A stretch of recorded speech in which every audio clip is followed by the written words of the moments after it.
Ay, hello po, no? Bukas kasi May 4 Monday. Ah, kasi may mga principal, kahit ako may mga principal na i-require yung mga teachers na magpunta ng school kasi nga in preparation for the summer intervention program. Kasi may DepEd order tungkol dito sa summer intervention program. 'Di ba? Tsaka itong ah, implementation ng aral sa reading at sa math. Magko-commence na mag-start to ng May 6. At pati yung mga estudyante natin na may bagsak ng isa hanggang dalawa, di ba, para sabihin, ma-promote sila for the next level, grade level, dapat mag-undergo sila ng intervention program. Kasi kung hindi sila mag-undergo ng intervention program, magiging complicated pa kung gaganapin yung intervention program during the school year na, no, regular class.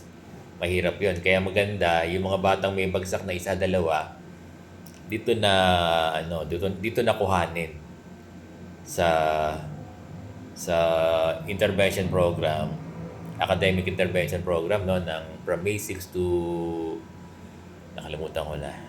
June 2, no? Oo, i-double check na lang natin. So, ang ano naman, balikan natin yung question ng guro, inquiry ng guro. Kung mag-report naman bukas. Yes, kung kasama ka sa ni-request, tinask ng guro. Di ba? Pero kung hindi ka kasama, you can stay at home. Enjoy mo lang yung uninterrupted vacation. Actually, 2 months naman yan.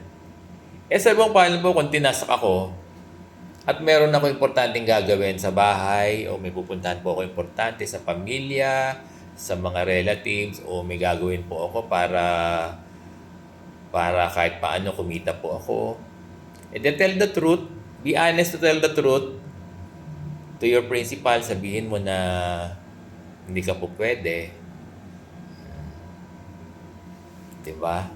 At hanapan ka ng kapalit. Paano po yun, Sir Bong? A-absentan po ba ako? Wala pang attendance. May attendance kasi meron yung service credit. Oo. Pero yung attendance for salary, sa June 8 pa mag-i-start. May attendance to mga program natin ng May. Diba? Itong Brigada Eskwela, enrollment, tsaka itong intervention program. Meron. Kasi nga, pwedeng i-apply ito ng leave service credit. So, naintindihan ba ng mga guro natin? Para bukas, May 4? Kung tinas kayo at pwede naman kayo, go lang. Kung hindi kayo pwede, sabihin nyo ng very polite sa inyong principal. Maganda relationship. Diba? Sir, hindi po talaga kami okay ng principal ko . Walang ganon.